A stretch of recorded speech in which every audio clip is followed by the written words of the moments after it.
In this video, we continue with explaining some common matrices in application.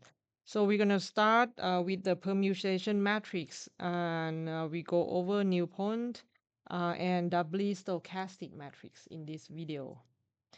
So let's continue. Permutation matrix is a matrix where in each column or in each row, there can be only one. There can be only entry of one in each row and each column, and it has zero elsewhere. Here's some example. So you can see that permutation matrix is simply obtained by swapping any two rows, any two columns of identity matrix. Okay, for example, this one, it looks like you get the second row of I to be the first one, get the third row become the second row, and get the first row of I become the third row in P. Okay, so we know that, so this is from basic multiplication. If you multiply P to the left of A, for example, I have A here.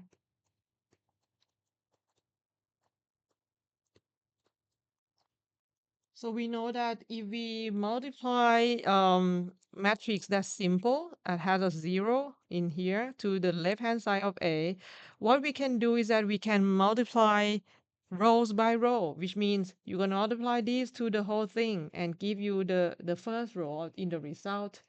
You multiply the second row to the whole matrix, and it gives you the second row of the result, and so on. This is the third row, and give the third row here.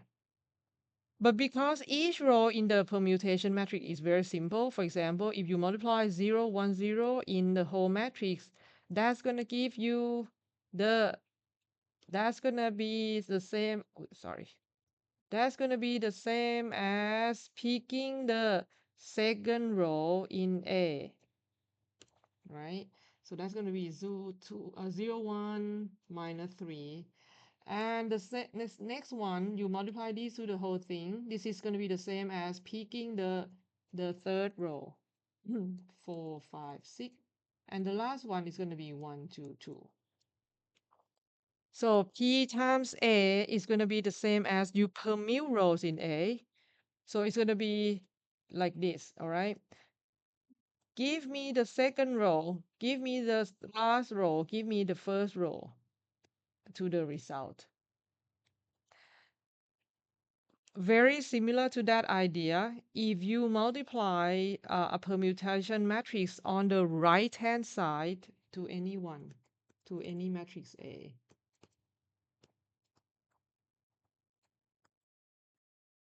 Okay, what you can do is that you can multiply columns by columns, which means you're going to multiply the whole matrix to this column and give you the first column in the result. You multiply this with this, give you the second column in the result, and so on. All right.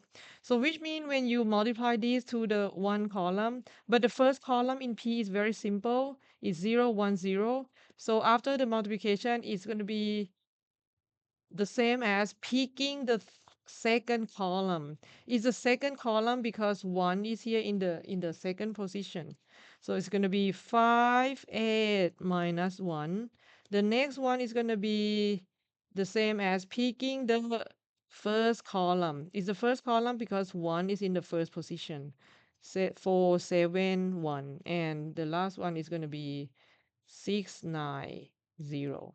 So in short, if you post multiply permutation on A, it is going to be the same as permuting columns in A.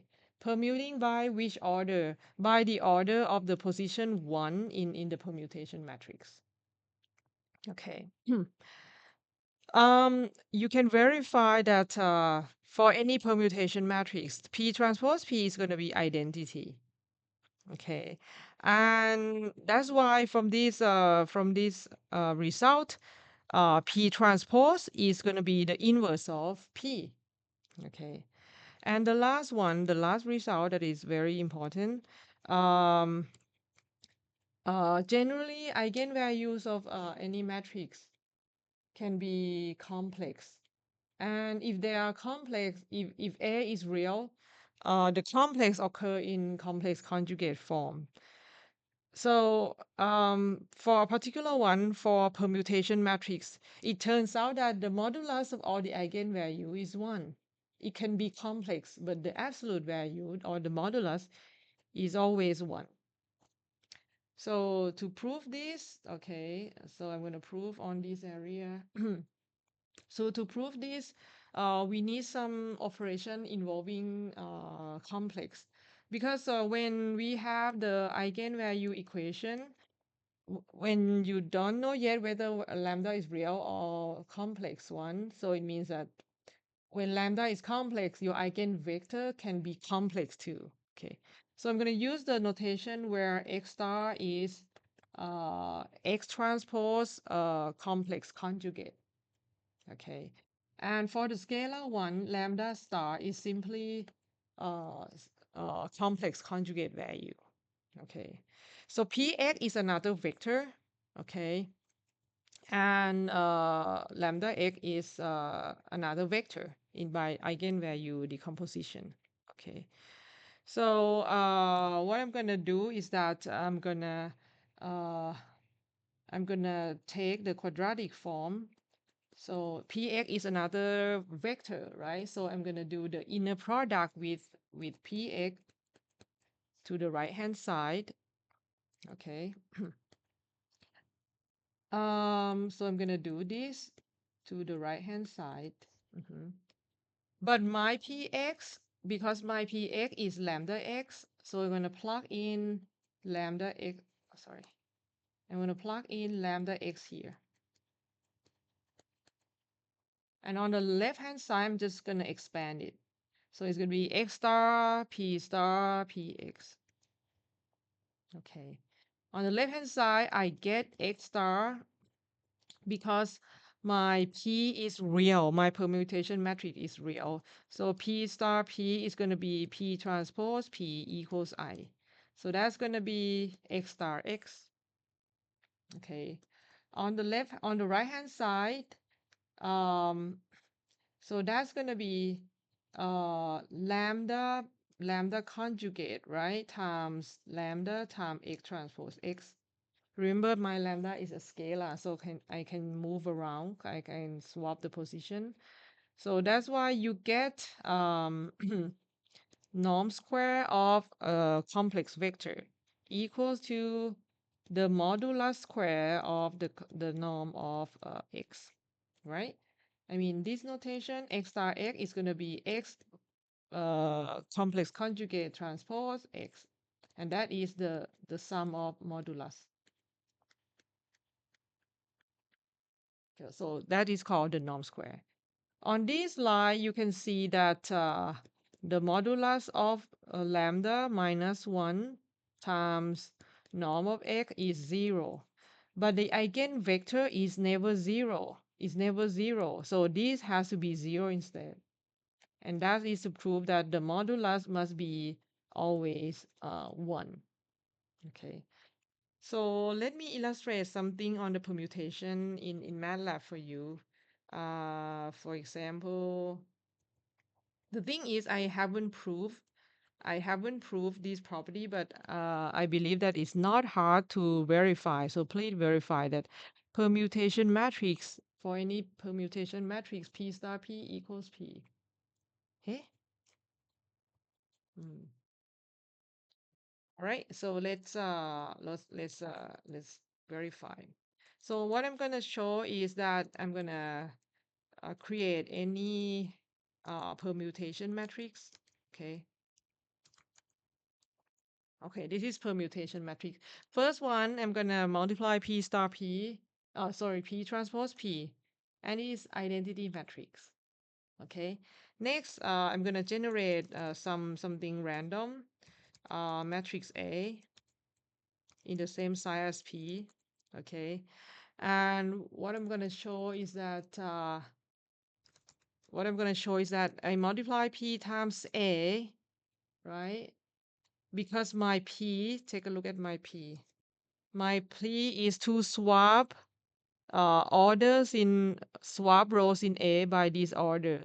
So P times A is going to be the same as I swap the second row, the third row, and the first row. So by this notation in MATLAB for the matrix A, it means that you move around the rows in A by this order. Give me the second row, give me the third row, give me the first row in A. So so let's see again, P times A. So P times A and swapping rows in A by the same orders in P. Okay, these two guys are equal. If I multiply, okay, this is my P. If I post multiply P to A, it's going to be the same as if I permute columns in A. And by that one, so what I'm going to do is I take a look at this P, right? It suggests that I get the third column, I get the first column, and I get the second column. So it's going to be 3, 1, 2. Okay, that would be the same as 8 times P. Post multiply with permutation matrix is gonna permute columns in A. What else? I'm gonna calculate the eigenvalue of P and then I compute the modulus. You see that the modulus is always 1. Okay. What else should I show? Okay. Next, I'm going to show that actually permutation matrix is a special case of a matrix called doubly stochastic. Oh, I think I forgot to, yeah, I forgot to mention one thing that permutation matrix has been used a lot, especially when we work with changing of the coordinate. Um, for example, I give you some example of maybe random in the context of random vector. Suppose you have a random vector that is x1, x2, x3. Suppose that I have a vector y. A vector y is simply x2, x3, and x1. Okay, so you can see that y is just a permutation version of x. So you can say that my y is 0, 1, 2 is 0, 0, 1, and you know, so it's this permutation matrix times x. In the context of random vector, usually we say something about the covariance of x. So suppose this has the covariance of sigma x, right? And in the theory of a random vector, if y has a F5 transformation in X, we know that the covariance of y is going to be P times covariance of X and P transpose. So you can see the row of permutation matrix here. In order to get the covariance of y, what we're going to do is that we permute rows. All right, we permute rows in sigma x, and then we permute columns in the result. Or you can, yeah, and we permute column in the result. Permute columns in the order of that explained by the P transpose. So probably I'm gonna, and you know that by this example, um, uh, the covariant matrix of sigma y is going to be now it's going to be swapped in a way that here in the first column is going to be sigma 2 2, and this is going to be sigma 3 3 3, and this is going to be sigma 1 1, right? And for example, if you the first row, that's going to be sigma 2 3, and this is going to be sigma 2 1. I mean, you can inspect a solution for a small one, but when we have something that has more dimension, when x is dimension of 100, by swapping these coordinate is maybe is more convenient to take a look at this as a permutation uh, composition like this. And this is nothing, again, this is something we already talk about, because this is sigma y is congruent transformation of sigma x by the permutation matrix. Okay, so let me maybe, okay, this is, I already have an example of P. So let me create sigma x, okay. My sigma x, suppose it's gonna be this, right? And okay, so I'm trying to make the sigma x, oh, sorry, not n. My P is this, just 3 by 3. Okay.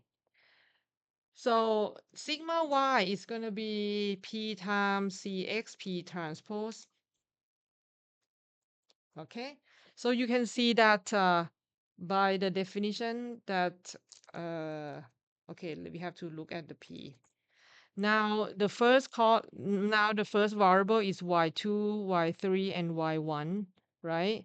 The first variable in y is x2. So we give the variant of x2 as the variance of y1. So it's permute in this way.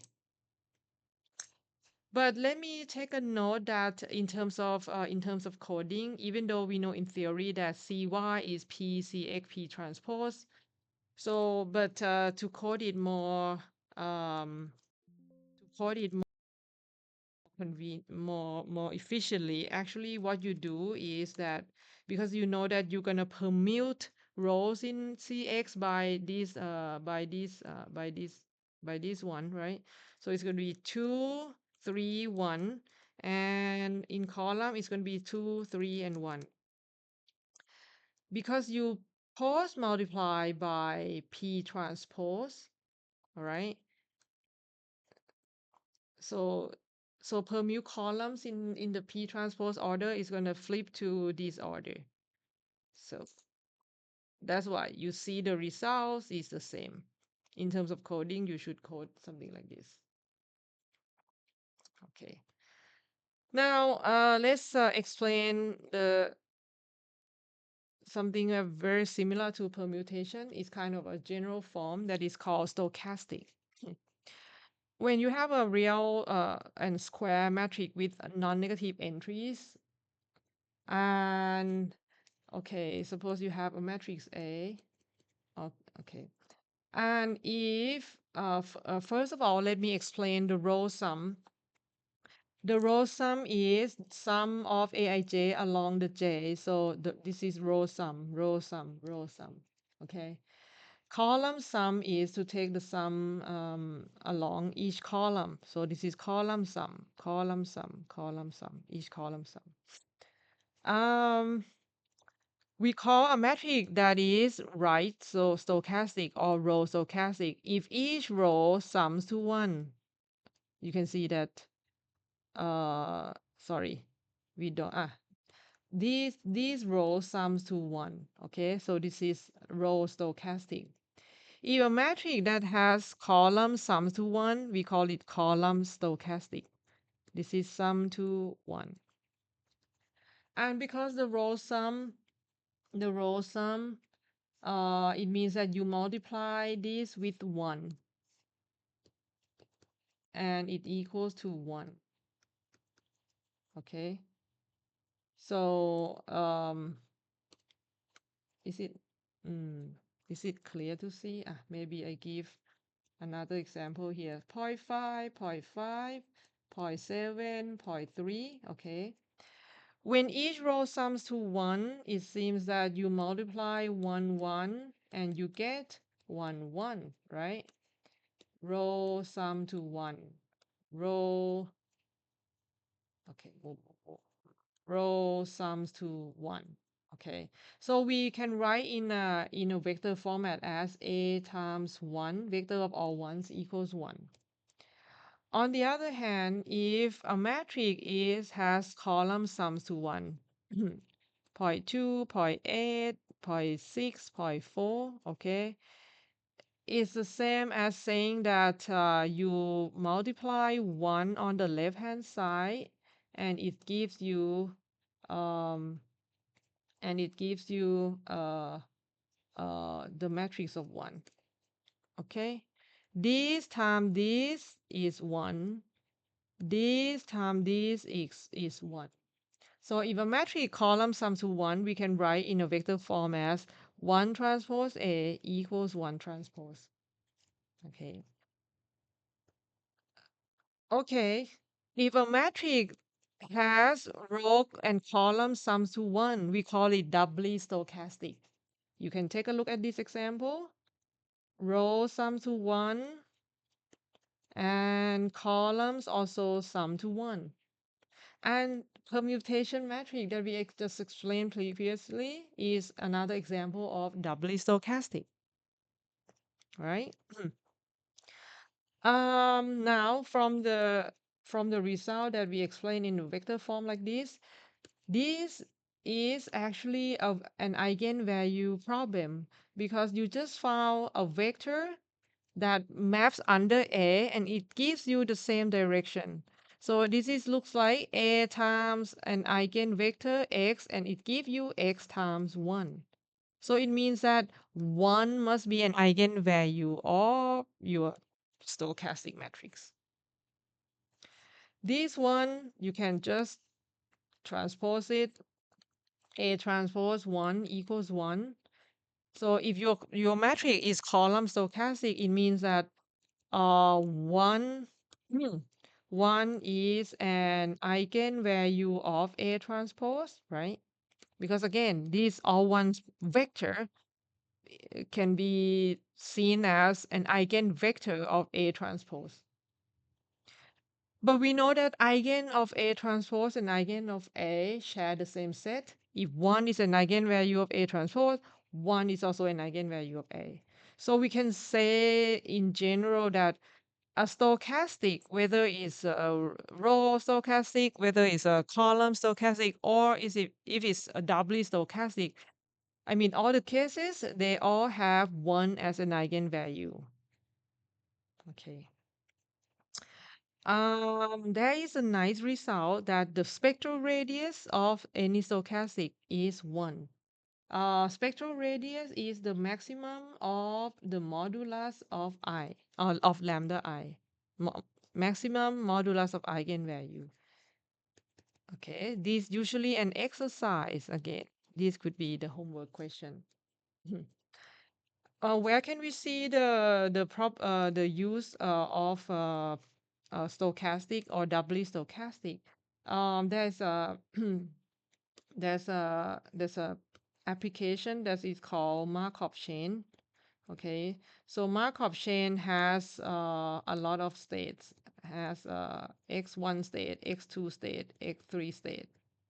Okay, and basically the state the state at a particular time can fall into one of these guys, and on the next time step it can jump to any other state, but it's going to jump that is by the probability that evolve as if the linear dynamical system.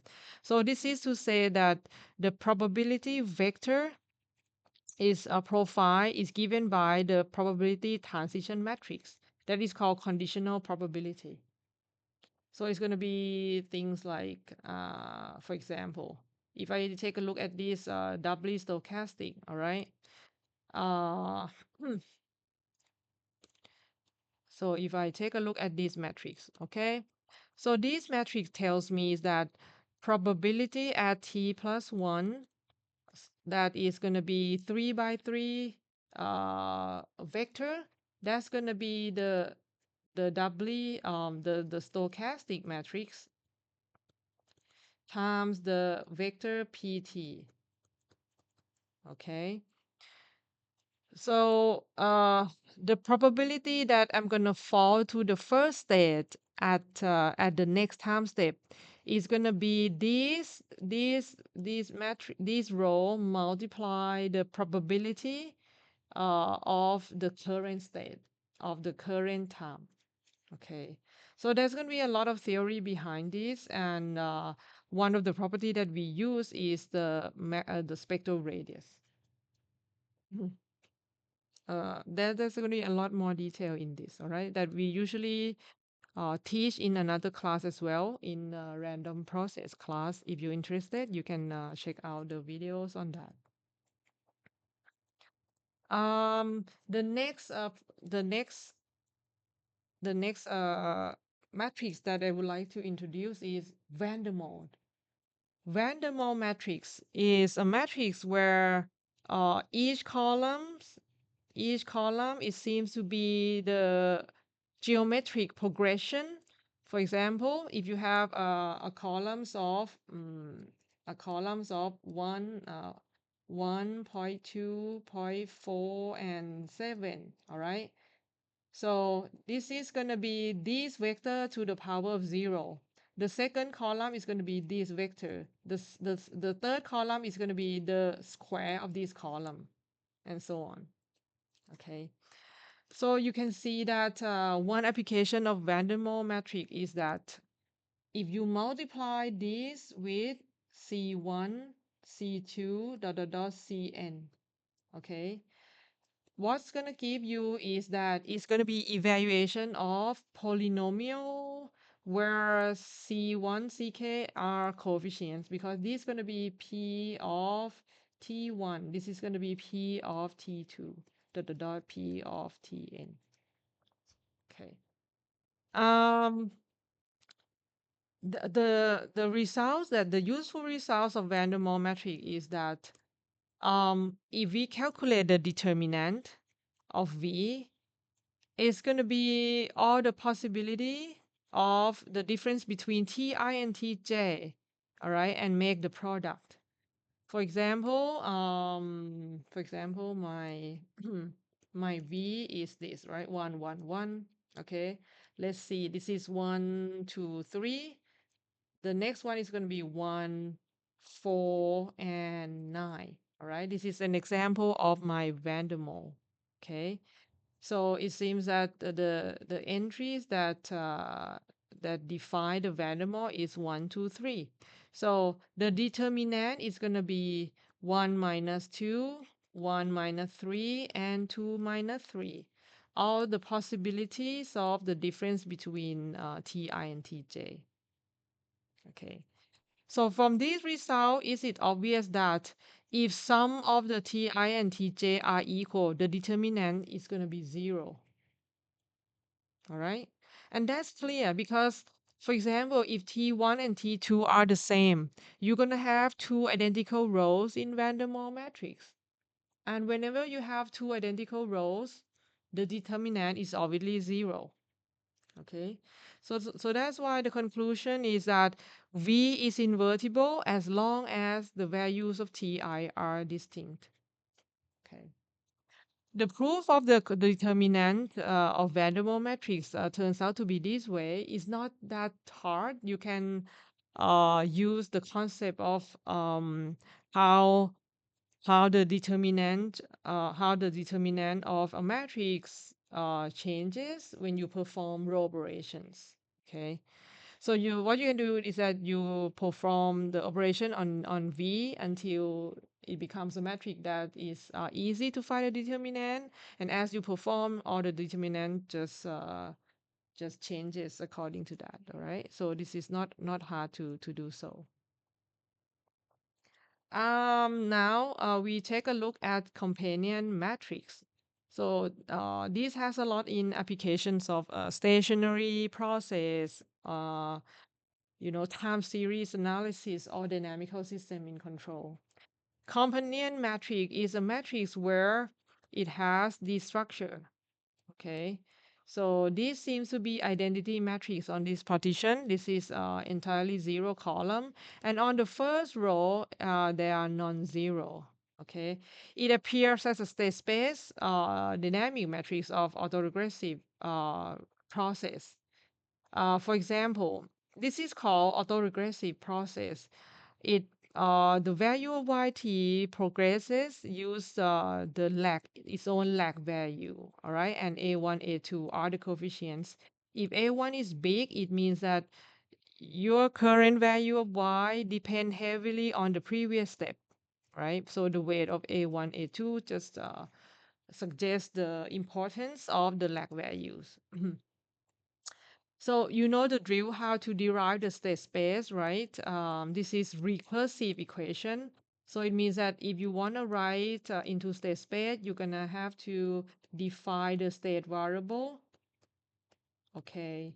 And in this case, this is a recursive or recurrence equation of order n because you have uh, the highest degree is n. So that means you're gonna define your state variable as yt all the way to yt minus n minus 1 or minus n, just minus n. Okay.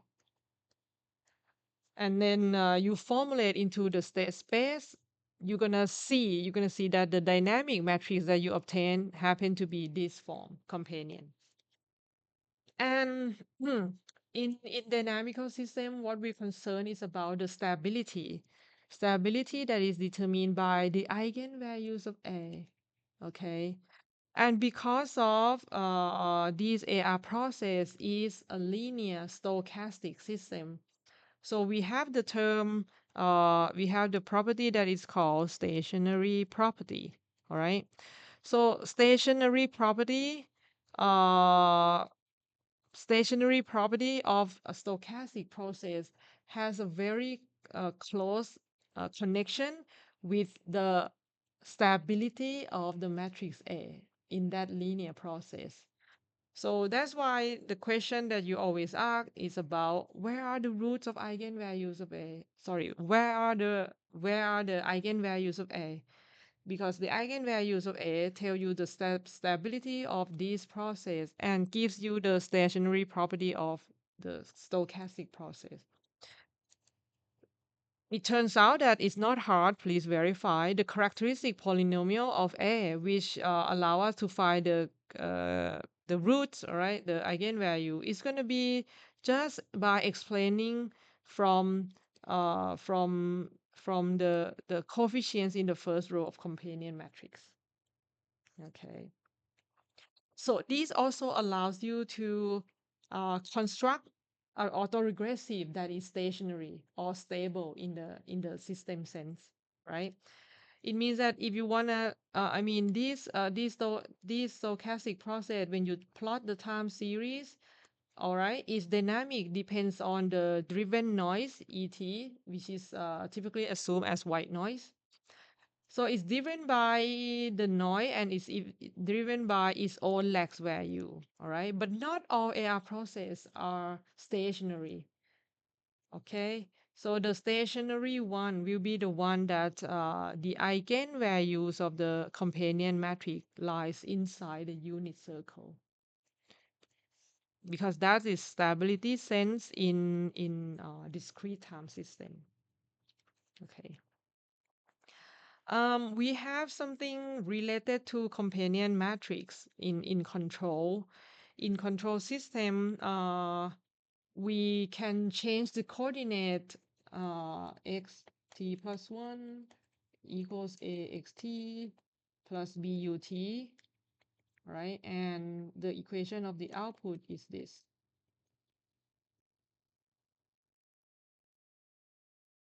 We can change the coordinate of the system to be anywhere. It means that when we change the coordinate, the matrix A, B, C, D would change, all right?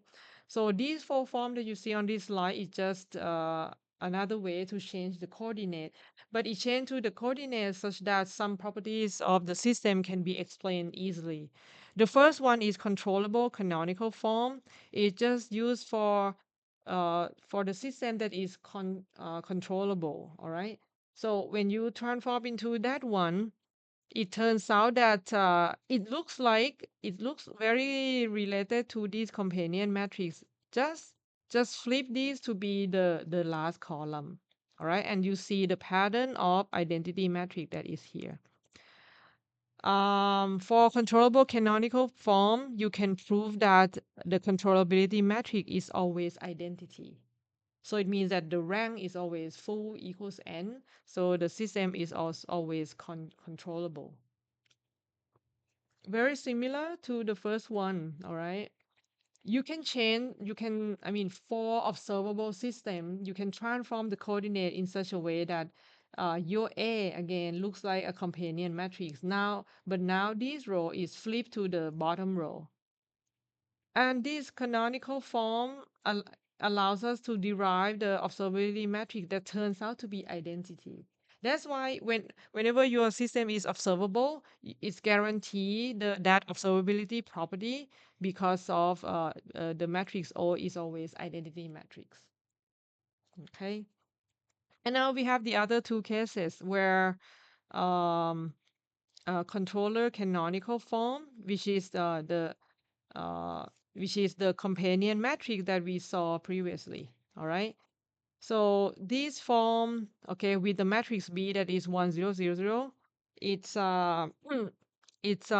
it's convenient in the sense that if you work with this coordinate, right, you can design a controller easily uh, just by changing the position of the eigenvalues, position of the poles.